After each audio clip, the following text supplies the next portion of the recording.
The haunted hotel. The old hotel stood on the outskirts of a quiet town, its crumbling facade a testament to years of abandonment. Legends spoke of strange occurrences within its walls, unexplained noises, sudden chills, and the terrifying apparition of a dark figure.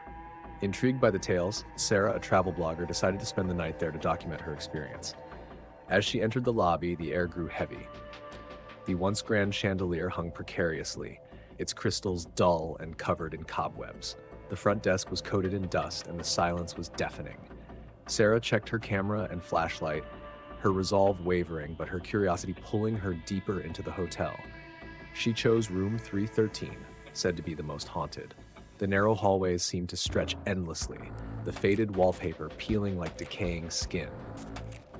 Finally, she reached the door.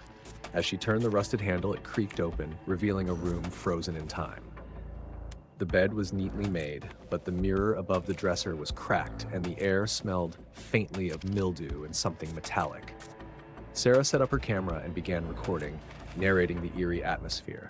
Suddenly, the temperature dropped. Her breath fogged in front of her, and a low whisper filled the room. She froze, the flashlight trembling in her hand. "Leave," the voice hissed, chilling her to the core. Ignoring the warning, Sarah clutched her camera and scanned the room.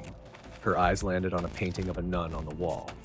The figure's face was obscured, the brushstrokes dark and foreboding. As she stared, the figure's head turned to face her. The painting's eyes burned yellow, and the room plunged into darkness. Sarah screamed, fumbling for her flashlight. When the beam of light cut through the shadows, she gasped. Standing in the corner was Valak, the demonic nun, her pale face twisted into a malevolent grin. "You shouldn't have come," Valak whispered, her voice echoing unnaturally. Sarah stumbled back, but Valak moved closer, her black robes billowing as though caught in a storm. The walls of the room began to bleed, red streaks oozing down and pooling on the floor. Sarah tried to run, but the door slammed shut, trapping her inside. Grabbing the Bible she always carried in her bag, Sarah began reciting passages aloud. Valak shrieked, her form flickering like a dying flame. The room shook violently, and the air was filled with a deafening roar. Suddenly, the door flew open, and Sarah bolted out, tears streaming down her face.